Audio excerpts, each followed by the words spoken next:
Hello friends, welcome to my YouTube channel Asia classes.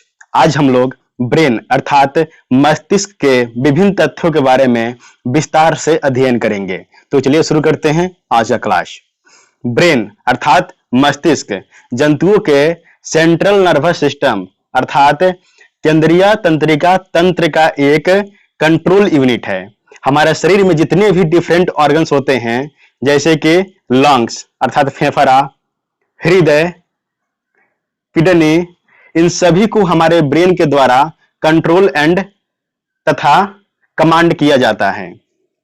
साथ ही साथ शरीर के बैलेंस, शरीर का टेम्परेचर अर्थात ताप, भूख और प्यास तथा बहुत सारे इंडोक्राइन ग्लैंड्स अर्थात अंतःस्रावी ग्रंथियां जो नलिका विहीन होती है को हमारा ब्रेन कंट्रोल करता है। इसलिए ब्रेन को शरीर का मालिक अंग भी कहा जाता है या आप इसे सीपीयू भी कह सकते हैं। इसका मुख्य कार्य ज्ञान, बुद्धि, तर्क शक्ति, स्मरण शक्ति, विचार, निर्णय, व्यक्तित्व आदि का नियंत्रण एवं नियमन करना होता है।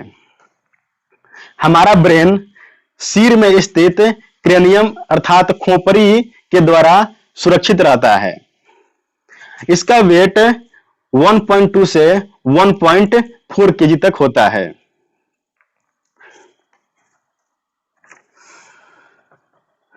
यह शरीर के मुख्य सेंस ऑर्गन्स अर्थात ज्ञानेंद्रिय जैसे कि आंख, नाक, कान, जीभ, त्वचा से जुड़ा रहता है तथा सभी ऑर्गन्स का जो इलेक्ट्रिक इंपल्स होता है यानी जो विद्युत आवेग होता है यहीं पर आता है, जिसको समझना तथा रेस्पॉन्ड करना मस्तिष्क अथवा ब्रेन का काम होता है। ब्रेन सभी रीढ़धारी प्राणियों में पाया जाता है, परंतु अमेरुदंड प्राणियों में यह केंद्रीय मस्तिष्क या स्वतंत्र गैंग्लिया के रूप में होता है। गैंग्लिया मतलब केंद्रीय तंत्रिका तंत्र के बाहर तंत्रिका कोशिकाओं का समूह के रूप में होना होता है। कुछ जीवों जैसे निडारिया एवं तारा मछली में यह केंद्रीभूत न होकर शरीर में यत्र तत्र फैला रहता है, यानी यह शरीर के हर पार्ट में फैला हुआ होता है। जबकि कुछ प्राणियों में जैसे स्पंज में तो मस्तिष्क होता ही नहीं है। हमारा ब्रेन दुनिया का अत्यंत जटिल अंग होता है। हमारा ब्रेन एक विशेष प्रकार के सेल से मिलकर बना होता है जिन्हें न्यूरॉन कहते हैं। न्यूरॉन हमारे ब्रेन की संरचनात्मक तथा क्रियात्मक इकाई होती है।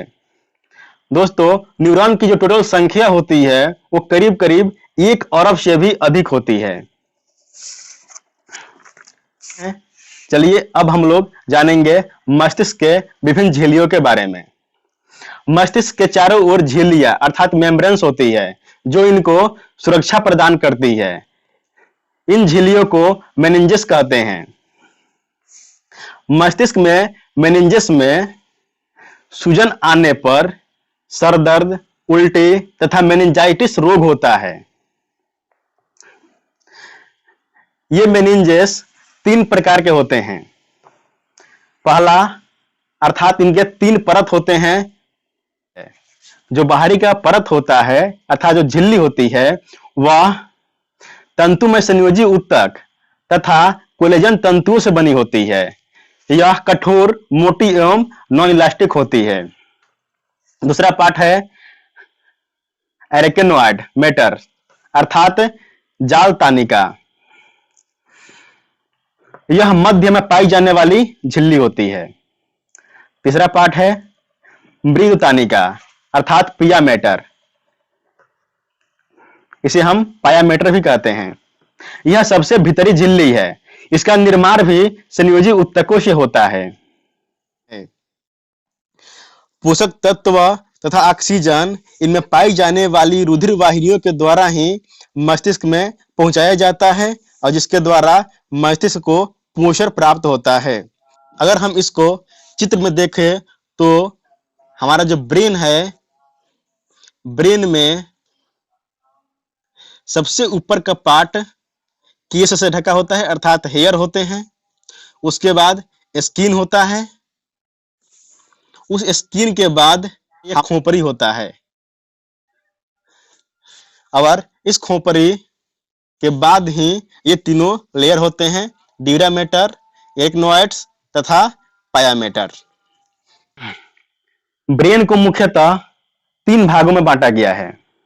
पहला अग्र मस्तिष्क अर्थात फोर ब्रेन, दूसरा मध्य मस्तिष्क अर्थात मिड ब्रेन और अंतिम है पश्च मस्तिष्क अथवा अर्थात हाइंड ब्रेन।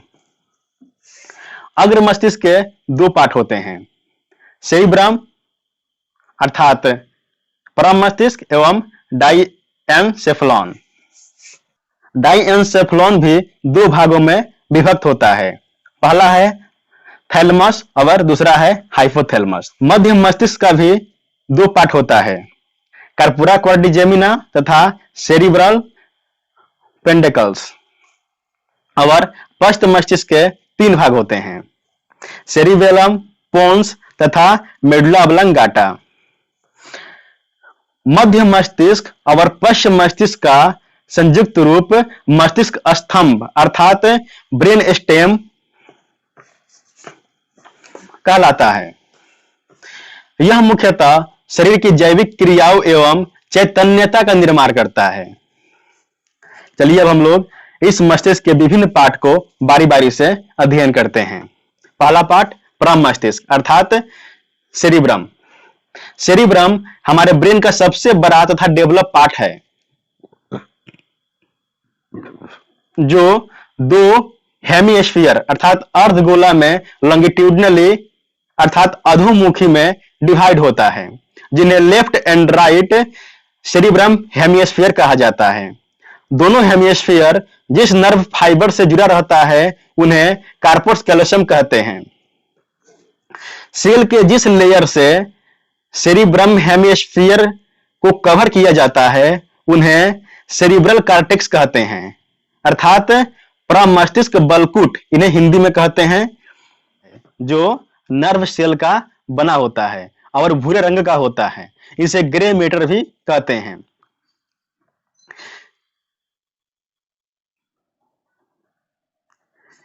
सेरिब्रल कॉर्टेक्स का जो नीचे का भाग होता है वह एक्सोन का बना होता है, एक्सोन का बना होता है और यह सफेद रंग का होता है। मस्तिष्क के इन विभिन्न भागों की क्रियात्मक समरूपता वाली कोशिकाएं तंत्रिका जंजाल अर्थात न्यूरल नेटवर्क का निर्माण करती है। विभिन्न जंजाल मिलकर प्रतिचित्र टोपोग्राफिकल मैप का निर्माण करती है। मस्तिष्क में प्रतिचित्र के स्तर पर शरीर के सभी अंगों का संरचनात्मक निरूपण अर्थात कंट्रोल होता है। प्रमस्तिष्क बलकूट का भाग समस्त संरचनात्मक निरूपण के लिए उत्तरदायी होता है। सेरिब्रम के राइट भाग अर्थात दायां भाग का हेमिस्फीयर शरीर के लेफ्ट भाग का कंट्रोल करता है तथा सेरिब्रम के लेफ्ट भाग का हेमिस्फीयर शरीर के राइट भाग का कंट्रोल करता है। सेरिब्रम के कार्य चलिए जानते हैं। सेरिब्रम के जो कार्य है उन्हें हम अच्छा से समझते हैं, जैसे सोचना, तर्क करना, प्रॉब्लम सॉल्व करना, योजना बनाना, याद रखना आदि। इसका काम वॉलेंटरी मसल्स को कंट्रोल करना भी होता है, अर्थात ऐच्छिक जो पेशियां होती है उनको भी कंट्रोल करता है। सेरिब्रम ज्ञानेंद्रियों से अर्थात आंख, नाक, कान आदि से इंफॉर्मेशन को ग्रहण करता है तथा इन पर कार्रवाई करने का काम करता है। ब्रेन के पृष्ठ पर अनेक छोटी बड़ी खाइयां होती है जो सल्कस कहलाती है तथा इन सल्कस के बीच धूसर मस्तिष्क पृष्ठ से जुड़े हुए चक्रांशवत भाग गाइरस कहलाते हैं। इस फिगर में जो मुड़े हुए पार्ट हैं वह चक्रांशवत कहे जाते हैं। दोस्तों, जिस व्यक्ति का सेरिब्रम छोटा होता है अर्थात उनमें गाइरस तथा सल्कस कम विकसित होता है और वह मंद बुद्धि का होता है, मतलब दिमाग से पैदल। आप चलिए जानते हैं अग्र मस्तिष्क का सेकंड पार्ट डायनसेफ्लॉन के बारे में। डायनसेफ्लॉन यह सेरिब्रम के पीछे नीचे की तरफ तथा सेरिब्रल गोलार्ध व मध्य मस्तिष्क के बीच में स्थित होता है और इसका दो पार्ट होता है, पहला थैलमस और दूसरा हाइपोथैलमस। तो चलिए थैलमस के बारे में जानते हैं। थैलमस यह ग्रे मैटर से बना होता है और इसका आकार ईग के जैसा अर्थात अंडे के जैसा होता है, जो सेरिब्रम के जस्ट नीचे अर्थात थोड़ा सा नीचे होता है और इसका काम होता है दर्द को पहचानना, ठंडा तथा गर्म को भी पहचानने का काम करता है। अर्थात अगर हमारे शरीर में कहीं भी किसी भी पार्ट का दर्द होता है तो इसका इंफॉर्मेशन थैलमस को ही जाता है और यही पार्ट उसको महसूस करता है कि हमारे शरीर में कहां पर दर्द है अथवा गर्म और ठंडा को भी पहचानने का काम करता है। Second part hypothalamus. यह ब्रेन का वह पार्ट है जो थैलमस के नीचे होता है और इसके कार्य भूख, प्यास, घृणा, क्रोध, प्यार और इमोशन को कंट्रोल करना होता है। यानी अगर हमें भूख लगती है, प्यास लगती है या किसी से घृणा होती है, किसी पे क्रोध आता है या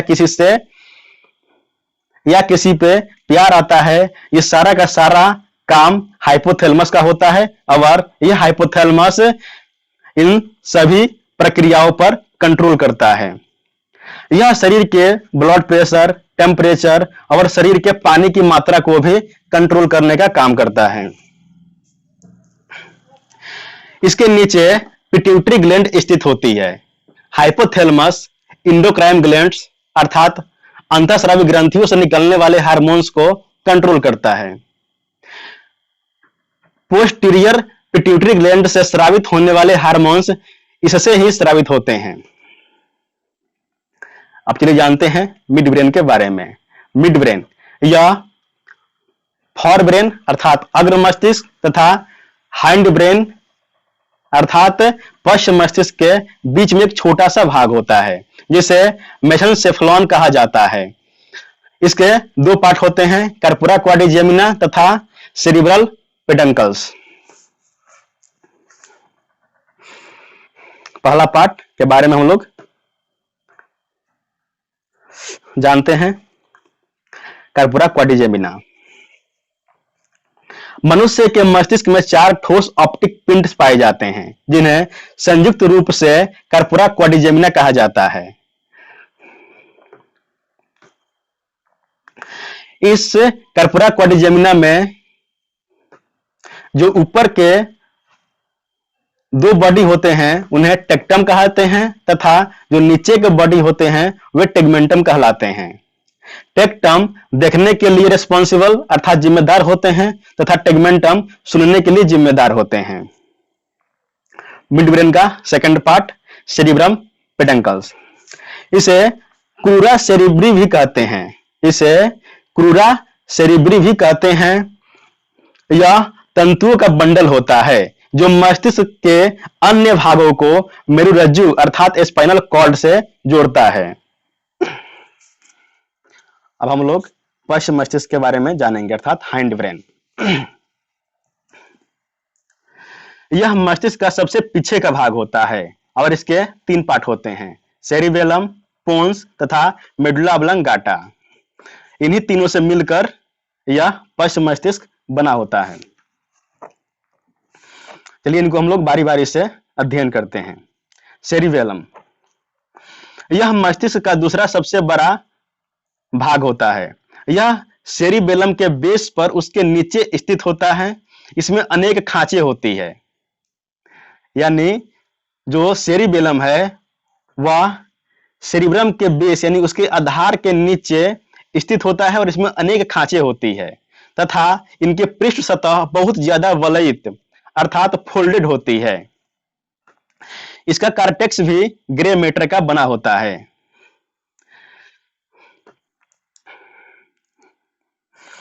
अब जानते हैं इसके कार्य के बारे में।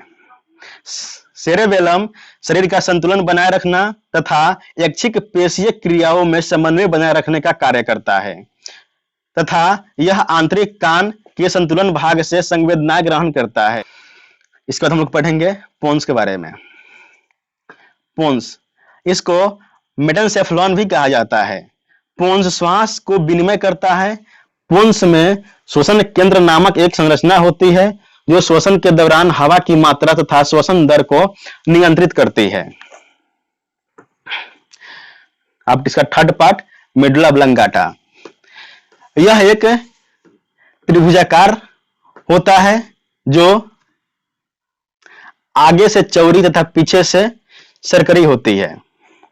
इसके फंक्शन, यह मस्तिष्क का आंतरिक भाग होता है जो स्पाइनल कॉर्ड से जुड़ा होता है। इसके कार्य, इसका मुख्य कार्य लार आना, उल्टी आना, हृदय की धड़कन अर्थात हार्ट बीट, आहार नाल का क्रमाकुंचन तथा अन्य अनेक अनैच्छिक क्रियाओं पर नियंत्रण करना होता है। यह सांस लेने, खांसने, निगलने आदि का केंद्र होता है। इन्हें माइलेनसेफलॉन भी कहा जाता है। चलिए अब ब्रेन से संबंधित कुछ मुख्य रोगों के बारे में जान लेते हैं।